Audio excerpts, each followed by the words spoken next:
Hey y'all, this is Stacey Gotsulias of Locked On Yankees, and I'm joined by Lindsay Crosby of Locked On MLB Prospects. And guess what we'll be talking about today?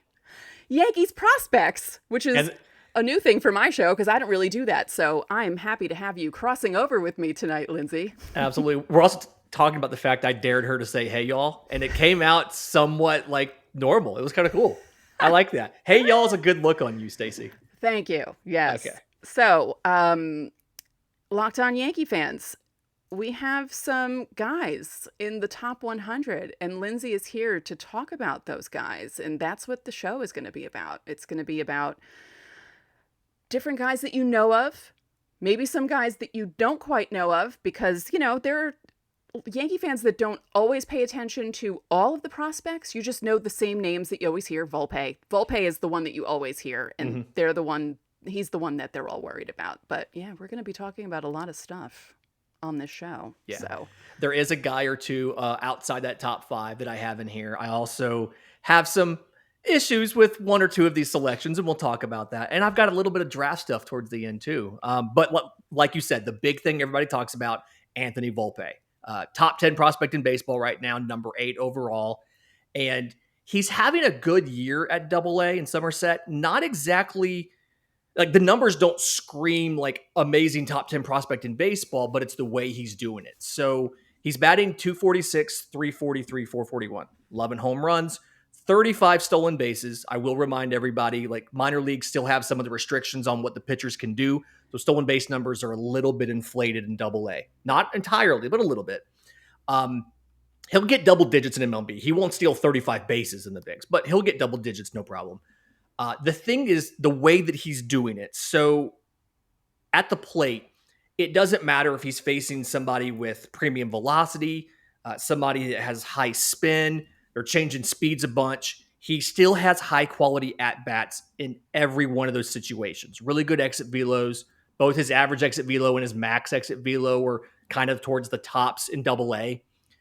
And so having seen him now for about 70 games in Double A, in the high minors, I think we can kind of safely say that he kind of projects to be a 280 hitter with like 25 or 30 home runs. Like that's the kind of guy and that's why he's a top 10 prospect, right? Like that's what we're talking about. yeah. Not a perfect prospect. Nobody is. There's things you can quibble with there. And I honestly am curious whether or not he'll get a chance to stick it short. I think he could play short. His range is not the greatest. His arm is kind of average, and so I think he may either because of a free agent or just because of the next guy on the list. I think he may eventually need to move to second base, or he will move to second base, whether or not he needs to kind of accommodate a free agent that gets signed. Maybe one of the big shortstops that's on the market next year, or if Peraza gets promoted before him and Peraza's playing short, I don't think they'll make Peraza move when Volpe comes up. Right. Yeah. Yeah. And I know he started off rough in the beginning of the year, and people were, Yankee fans overreact to everything.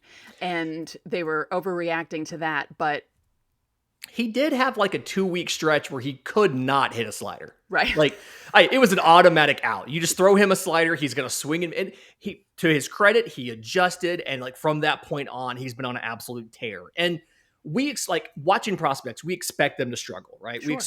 We know they're going to have issues. The question is always, can they self-correct? Can they figure out what to do? And how long does it take to do it? And he corrected rather quickly. And has produced really well since then. And so the numbers are maybe a little bit less indicative of what he actually is. But the fact that he was able to diagnose it and correct it so quickly is a good thing. Oswald Peraza is a guy, right behind him, number 39 on the top 100 from MLB Pipeline. Another guy that has about 65 games now in AAA, 242, 313, 411. 10 home runs, 18 stolen bases. He had always kind of been seen by the prospect folks, the prospect apparatus, as I call it, as a like a defense first guy, and the offense, it would be nice if it hit a ton of ground balls, hit quality contact just on the ground. He's fixed that. He's moved his ground ball rate from like worst in the entire system to average. But because of that, now he's unlocked a lot more of the power potential because you hit a ball really hard, but it's on the ground. It's almost impossible to get a home run. That's just kind of how that works. Right. But the way that he's improved his barrel rate, things like that, he profiles as like a 270 hitter, 20, 25 home runs, not as many home runs or average as Volpe, but probably plays a little bit better defense. Not like a super twitchy athlete, not like Fernando Tatis, not like that super, super twitchy guy, Right. but just really good instincts, really good speed, really good arm to make all the plays he has to make it short. I don't think you're going to be disappointed with his defense at short. The only real negative I have on him is that thing that he's not a super twitchy athlete, and he can still struggle sometimes when he faces the elite level spin. Like there are guys who have really good sliders, really good curveballs, that kind of thing. But other than that, I like Oswald Peraza, and I honestly think the best way to set this up is to put him at short and put Volpe at second. That's your double team tandem for the next decade. They're going to contend for all-star games together. See, Yankee fans?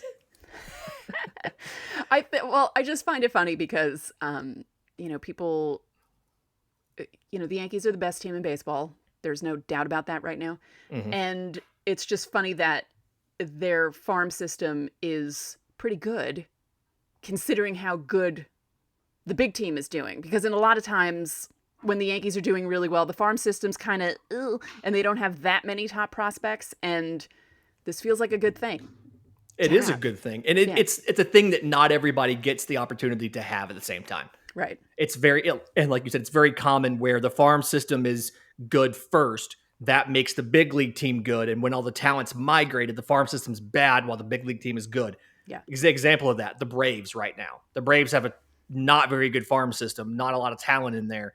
Big league team's doing great. Won the World Series last year. Obviously doing well. Yeah. But a couple other guys on this list. Jason Dominguez. I've been saying Jason for like a month, and somebody corrected me from Friday show. I did a Friday show all about this farm system, top to bottom, every affiliate and everything. And somebody commented, "Hey, is it Jason or Jason?" It's Jason. It's Jason. Giambi. Yeah, They just added an S. Yeah. I went to look it up, and so yeah. I'm going to talk about him in the next segment because I want to have a deeper dive on Jason Dominguez. Austin Wells is number 73. Catcher has a fantastic mustache. It is very good. It's not Spencer Strider levels of good, but it's a very good mustache. And kind of interesting here is offensively. Okay, started out in high A, went on an absolute tear. 323, 429, 576. 6 home runs in 28 games. OPS of over 1,000. Not bad. Missed a month because of injury. And when he came back, they went ahead and promoted him to Double-A Somerset. And what I like is he's got less strikeouts than games played. 27 strikeouts, 28 games played. And this says as of Sunday morning. So right. Just clarification on the dates there. That may have changed. Yeah. But so I love that. Offensively, really good. Excited what I see. The question for me is, does he actually stick at catcher or not? Its speed is fringy to average, but defensively, he's got his arm is significantly below average. I think he has 98 steals against, so it's like an 87% success rate. Wow. A typical success rate hovers around 75% or so is considered, if you're a good catcher, if you can throw out 1 and 4. Right. He's throwing out, he 13%. It's not great. Right. And then the blocking ability is not quite there yet. So he had 16 pass balls last year in 70 games. Kind of working on that. I think that he could be a guy that ends up moving to first or left. Okay. I was wondering about that. Yeah. Like which position, yeah. It's something where defensively, first base obviously isn't that difficult. You can get away with a below average athlete. His speed's decent enough to play left. Again, Jason Giambi. Hello. Jason Giambi. No offense. Yeah, the arm isn't good enough to play right, but you can put him in left. And I think he's fast enough to go out there and be fine. He's not going to hurt you. He's not going to play Gold Glove defense, but he's not going to hurt you in the outfield. Again, first base, having the DH obviously helps. You can find a way to get his bat in the lineup, even if you're not necessarily playing him every day. But I'm a proponent of, if you have a young player, especially a catcher, don't call them up and just have them DH 2 or 3 times a week. Like if you call them up, they need to be playing often. So And I think maybe this year, you've got Higgy back there. You've got some other folks. I don't necessarily know if you need a catcher right this second. Let him Yeah. play in the minors every day. See if he can get better. And if not, this is a note for the second segment. You've got a lot of catching options in the minors right now and some decisions to make in the offseason about it. Right. Speaking of the second segment, before we get to the second segment, which we will be talking about more guys that you need to know about, it's time to talk about Built Bar, which is my favorite time of the show, as people who watch Locked On Yankees know. And if you watch Locked On MLB Prospects, just watch my show one time and see how excited I am about Built Bar, because the people who invented healthy and tasty, they have a new gift for your taste buds. You've probably tried the coconut brownie chunk Built Bar, but guess what? There's a puff. I'm so excited about this. It's a marshmallow, it's covered in 100% chocolate, and it's a fluffy cloud of coconut brownie goodness. Coconut brownie chunk puffs are only here for a limited time, so you have to go to Built.com now. Make sure you don't miss out. They're going to go fast because they really do taste amazing. All Built Bars are made with collagen protein, which your body absorbs more efficiently and provides tons of health benefits. So eat something that tastes good and is good for you. The best part about Built Bars, of course, is they taste amazing, but you can enjoy them guilt-free because they're actually good for you. They're the perfect treat, perfect when you have a craving, to satisfy your sweet tooth, or if you just need a quick, healthy snack. I usually eat them before I work out. So go to Built.com, use our promo code LOCKED15 and get 15% off your order. Again, that's promo code LOCKED15 for 15% off at Built.com. Thank you for making Locked On Yankees and Locked On MLB Prospects your first listens of the day. So who's up next? My favorite pitcher in this system, Ken Waldichuk, lefty, number 74 on that MLB Pipeline Top 100, made the futures game. Volpe made the futures game. Dominguez made the futures game. And then Waldichuk made the futures game. But really funky kind of lefty. And he's a guy, I noticed this from a lot of pitchers in this system. The Yankees have specifically been teaching guys the horizontally sweeping slider, the big slider that goes from one side of the strike zone to the other. And his is really good. So I enjoy, like that's something new that he's added. I like that. He can hit decent velocity for a lefty. I mean, he's not throwing 100 or anything, but if you're a lefty that can, he sits 94, 95, he can touch 98 with it for a lefty. That's really good. And then to go along with it, he has the deception. He's really tall. So he's got those long levers. It's hard to pick up where the ball comes out. He's improved the command a bit. That was our big question going into this year, is command-wise, what was he going to do? Because he had such long levers, it was sometimes hard to be synced up, and his upper half and his lower half would kind of get out of sync, and he had command issues because of that. But he's fixed that a bit. The changeup looks like it's a decent third pitch, and so I think because the changeup is coming around, and you can see it in the stats. I mean, 8 games in AAA this year, 2.52 ERA, 39 innings, 55 strikeouts, 17 walks. You can see there's still a little bit of command issues, 17 walks and 39 innings. But for the most part, he's improved a lot. I think he's a guy, fastball's there. You've got a great slider. Those two things he could play out of the bullpen if you needed some help for the stretch run. And then he could, as soon as next year, be competing in spring training for a rotation spot. I really like what he's doing. I think that the curveball isn't that much different from the slider. When you watch film, I watched some film today. When you watch film, it kind of looks like the curveball is just a worse version of the slider. So maybe work on that a bit. Having that fourth pitch would be great. But other than that, really like Ken Waldichuk, like what he does. And I think he can contribute next year or even this year out of the bullpen if you need him. Yeah. We were talking before we started recording about what the Yankees could possibly need, and that would be good to have extra people coming out of the bullpen down the stretch.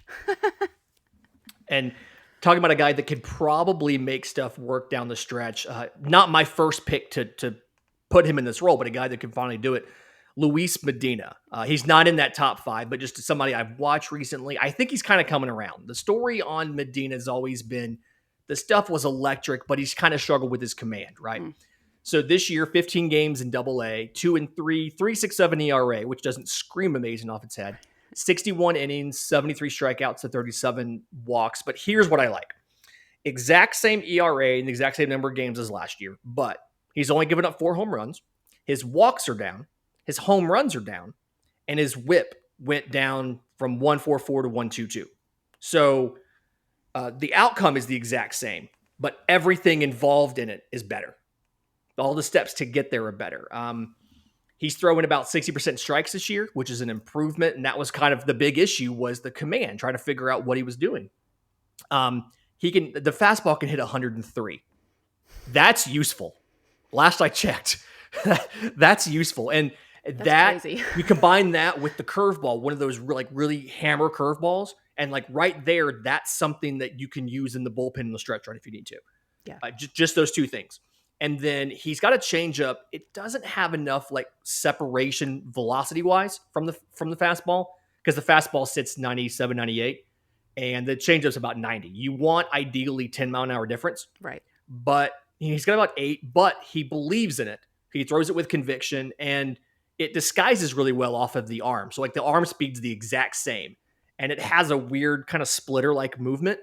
So it's decent, and he's had a good stretch since May 21st. I think what was the stat here I had? Yeah, 2 or less runs in every start except 1. He averaged like 5 innings and 6 strikeouts in each outing. So like his June was 5 starts, 2.02 ERA, 34 strikeouts to 7 walks, only 6 total earned runs. I mean, absolutely a guy that can be useful out of the bullpen with just the fastball curveball combo, never mind with the change if you need him in the stretch run. And then again, I think he's gotten enough command around those secondaries where, again, can compete for a job in spring training next year. Obviously, you've got plenty of pitchers, but you need usually on average 8 or 9 different guys to start in a regular season. So I think he's somebody that can really help, and he's turned it around finally, because it's been so long we've been waiting for him to figure it out. He finally did, I think. Yeah, that's one of my favorite things, to hear about a pitcher who can throw above 100, but then also have a curveball that's in the low 80s, because that's a big difference, going from seeing a 103-mile-an-hour fastball to seeing a curveball at like 83. And a lot of guys really struggle with that. Like that's what we talked about with Volpe. He's so unusual because he doesn't. He can speed up to catch up to that fastball and then slow back down for a big curveball or a change or something like that. Yeah. So, but yeah, a guy who I think finally figured out in Luis Medina. I'm excited to watch him the rest of the year and see if he can help this team for the stretch run. Yeah. Talking about another guy who kind of figures some stuff out. And this kind of gets into that conversation of what's going to happen at catcher. So Anthony Siegler, it's a really interesting guy. 2018 first rounder out of high school, which you don't see a lot of high school catchers anymore. Right. But he'd only played 95 games going into this season. And like, listen to this dude was a walking mash unit. Okay. 2018 had a hamstring issue and a concussion. 2019, he broke his left knee. I didn't know you could break the knee. Yeah, you can. Like the kneecap, I'm guessing. Yeah, the patella, yeah. Oof. Okay, there you go. Lost all of 2020 to the pandemic, had a quad issue in 2021. So had played 95 games in his career going into this year. 56 games between single A and high A, 253, 430 on base, Wow. 433 slugging percentage, 7 home runs, 14 stolen bases by a catcher, 55 walks to 45 strikeouts. So he's always been one of the better defensive catchers in the system, but I like the fact that he walks more than he strikes out. He's walking just about once a game there. And then watching some of the stats, he's picked up some strength during all of his rehabs. I guess he's just so used to rehabbing now. He can rehab quickly. Right. But ground ball rate's down to 18%, and the line drive rate's up to about 35%. So I think that if this holds, if this is actually who he is, it creates a really interesting conversation for the offseason, because I've noticed the Yankees tend to only carry 2 catchers on the 40-man roster. And this offseason, you have Austin Wells in Double-A with a decision to be made, Josh Bro in Triple-A with a decision to be made, a Rule 5 decision, and then you have Anthony Siegler with a decision to be made. And I kind of think Siegler might be the best actual catcher of the 3 if we assume Austin Wells has to move to first. Right. And so, what happens? It's just a really interesting kind of Yankees fans can think about an off day. Hey, which of these catchers do we keep? How does it work? Because Wells is probably going to play first. So who's our catcher? Right. Interesting little conversation to have. But I like what I've seen from him finally, that he's finally been healthy. Now, speaking of Wells, the day that the show goes up, July 12th, is Austin Wells' birthday. Happy birthday, Austin Wells. I'm sorry on your birthday I said you couldn't play catcher. Yeah. The reason I know this is I looked him up because they were talking about him earlier in the season. And he was born on the day I started my job at NBC, July 12th, 1999. What a flex. So I will always remember Austin Wells' birthday. So happy birthday, Austin. Happy birthday, Austin Wells. So we spoke about Dominguez, but you had more to say about Dominguez. I have more to say about Dominguez. You want to give our sponsor their ad, and then I'm going to go have my big Jason Dominguez thing? Yes. Okay. Before we talk about Jason Dominguez and why Lindsay may be down on Jason Dominguez. There's no may here. Okay. Well, I was trying to be nice. I know. This episode is brought to you by RockAuto. With the ever-increasing numbers of makes and models, it's now impossible for your local chain auto parts store to stock all the parts you need.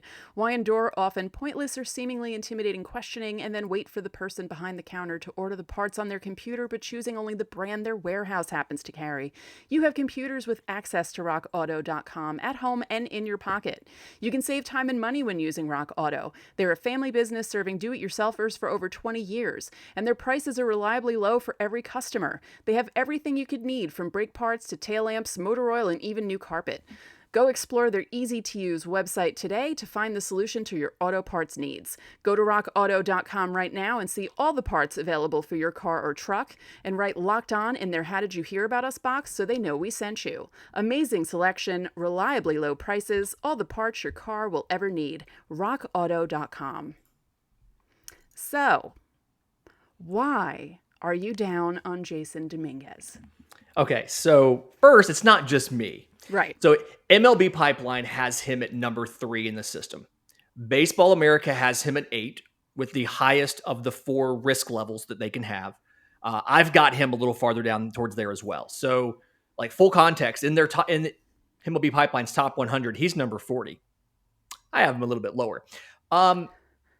Okay, so one, and this is kind of our fault, right? He came out with incredibly unrealistic expectations. If you remember some of the things that were said when he was signed, there was a combination. He was some sort of combination of Mike Trout and Mickey Mantle. I mean, there was absurd names being thrown out to compare him to. Yeah. And it did a little bit of a disservice to him, I think. Sure. Because you should not have put those expectations on him. And I say you, it's the prospect apparatus. It was people like me. It wasn't me, but people like me. Yes. But he's repeating low A this year. So he's batting .262, .371, .438 over 72 games, 9 home runs, 17 stolen bases. Here's some of the issues that I have. So one, and this has been kind of talked about a lot. Physically, the physical development during the pandemic kind of went a little awry. He had what was considered plus speed, one of the higher ratings we can give to speed. That's kind of down to average to above average because he added a lot of size. He's listed at 5'10", 210. I think that might be a little bit under where he actually is. And it's not a big deal that you got big. That's fine. But his plate discipline hasn't gotten any better at all from last year to this year. So, okay, 262 batting average this year. Last year, 258. Within a margin of error. On-base percentage, 371 to 346. It got a little bit better. Slugging percentage, 438, 398. Got a little bit better. 20 or 30 points in on-base and slugging. He's repeating single A, and he's within a measurement variance of the exact same player. Right. And it's when you watch him play, it's the plate discipline, and then it's the effort. It's the mental side of it. I came on this show back in January, and I thought that being in Tampa with Rachel Balkovec, he had a relationship with her from not that kind of relationship. He had a previous working relationship with her from the academy in the Dominican. I thought that was going to be a good influence on him. I don't know. Like, at this point, it's on him. It's not a physical issue, although he has slowed down a bit. His arm isn't as strong as it was when he was first signed. He's gone from a plus arm to probably average to above average. I'm probably going to have to move him to a corner now, and rather than leaving him in center because his speed's getting lower.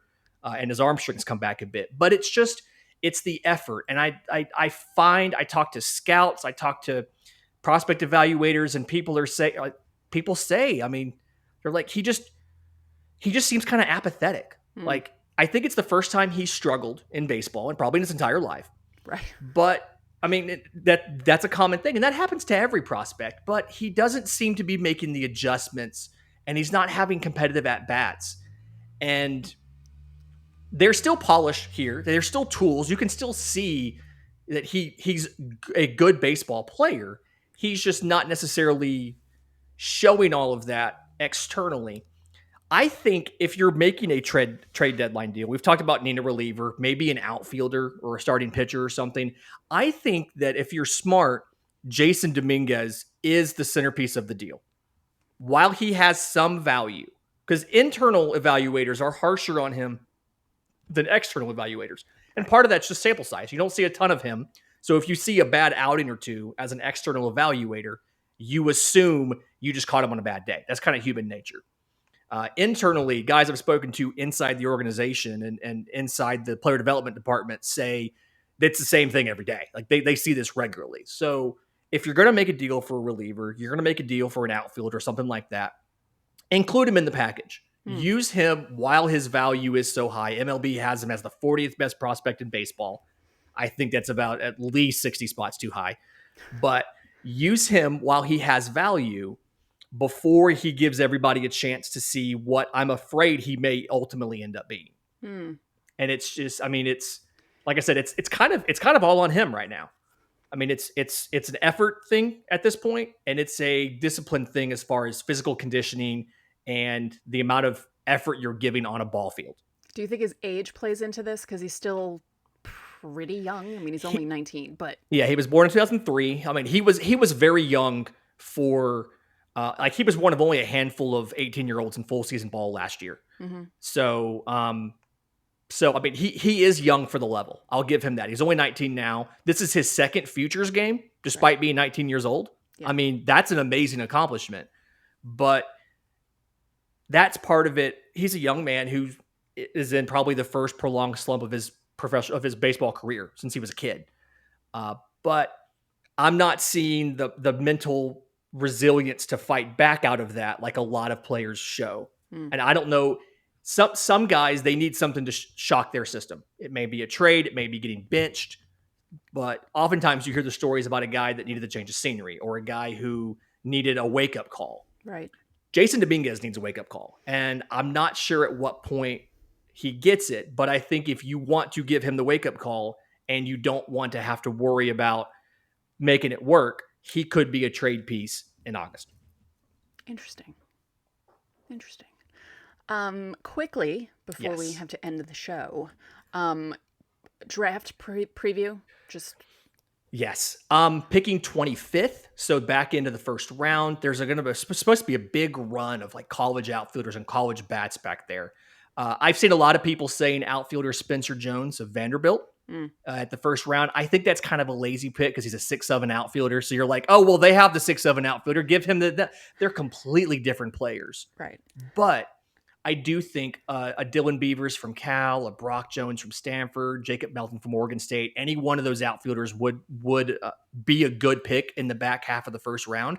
And I actually like Spencer Jones, maybe with that second pick at 61, going with either like a prep bat, like a first baseman Xavier Isaac or something, or Spencer Jones with the 61st pick, the second pick, doing that. But the first pick, I like a college bat simply because the way the board shakes out. I don't think there's going to be a lot of prep talent there in the first round. Yeah. And just there's not a lot of college pitchers this year.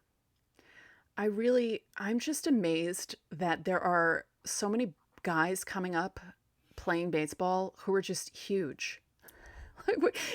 This past week, the Yankees played the Pirates, and you had O'Neal Cruz right next to Aaron Judge. And it was the first time that he made Aaron Judge look like normal, because they were standing next to each other at the same exact height. And it was just really, where are all these guys coming from? I joked about this last year. I said, it's like they're grown in labs. Like all these guys are monstrous. I wish Phil Rizzuto was alive to see these giants playing the infield, because Phil Rizzuto was lucky to be like 5'5", 5'6". And if he saw all these guys who are like 6'7", 6'8" walking around, he'd be like, wow, he would say, holy cow, because he Holy just would cow. not believe it.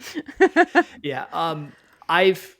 I've actually heard from a couple people that like Aaron Judge is one of those players because he is so tall and is still able to play at a high level that has made some folks think, oh well, I don't have to switch to like basketball or something. I Or can play football, right? baseball Yeah. despite being a massively tall human being because Aaron Judge is doing it. So it's nice to know that your MVP favorite right now is helping grow the game of baseball. Yeah. It's nice to hear. Yeah. Because 35, 40 years ago, Cal Ripken Jr. comes up and, 6'4" for a shortstop was big back then. Yeah. And, People then are you losing their had, minds about it. then you had A-Rod, Nomar, Jeter. They were all 6'3", 6'2", 6'3" Wait. shortstops, which was a big deal. We can say Nomar on this pod? Sure. I didn't think we were allowed to say his name. Okay, cool. Yeah. I could say it. That's fine. So thank you for doing this. Absolutely. I am proud to say that I recognized every name that you mentioned because I'm paying attention more to prospects. We've spoken about this before, but I've had my heart broken by prospects in the past because I'm an old Yankee fan. I mean, I remember the Brian Taylor debacle. So yeah, I've been around a long time watching all these guys, and it's nice to have names that you can look at and be like, oh yeah, okay, maybe they could contribute somewhat soon or help us get guys who will help the team now. And I think what you said about Dominguez is interesting, and we'll see how everyone reacts to that. I mean, that's my opinion. Thankfully I'm not in the front office, but if I was, due to be gone tomorrow. Right.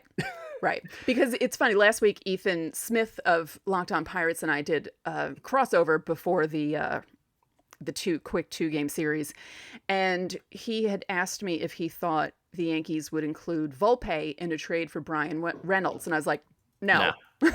No, they didn't hang on to Volpe and only trade for Isaiah Kiner-Falefa just to trade him to the Pirates for Brian. Yeah. That's not happening. No, yeah, they already shipped out a shortstop prospect when they shipped out Duran and Smith, and you can only get rid of so many shortstop prospects before you have to start keeping them. And I think they kept the right two. I think these guys will be a good pair together. But again, Jason Dominguez can be on paper, a very attractive headliner piece in a big trade deal because of the name, the MLB pipeline rankings, and the pre-existing perception of him before the pandemic and before some of the physical changes. So maybe do that. If my listeners want to keep up with the best team in baseball, the Yankees, Stacey, how can they go about doing that? You can watch and listen to Locked On Yankees. You can follow me on Twitter at Stacegots, STACEGOTS, or Locked On Yankees, all one word, because we made it easy for you. And yeah, that's where you can find me. And I try to be one of those Yankee fans who doesn't look at things through pinstriped glasses, and I don't yell a lot either. So I'm kind of a rare breed in that sense. So I also don't yell, although I did say on the pod yesterday that one prospect was a dick. So that happens from time to time, but he had it coming. That's a direct quote from another player, so that's why I can say that. If Yankees fans want to follow me, I'm on Twitter at Crosby Baseball. The show's on Twitter at Locked On Farm. You should go subscribe to the YouTube page, Locked On MLB Prospects, because one, we're really close to 1,000, but then two, get him to 1,000. Really close. But then two, we're going live on Sunday night for the first round of the MLB draft. So we're going to have a live kind of first round recap show. It'll be about 45 minutes or so. And then we're going to have daily recaps for days 2 and 3 of the draft. We're going to go through all the teams, and I'm sure I'll probably spend an entire episode some point in time next week talking about the AL East and how they did in their drafts and kind of my way too early grades of their drafts. So Crosby Baseball for me, the show's at Locked On Farm. It's on YouTube and wherever you get your podcasts as Locked On MLB Prospects. Well, thank you for doing this. I appreciate it. And to everyone listening, have a good Tuesday. And Locked On Yankees listeners, you'll hear from me tomorrow.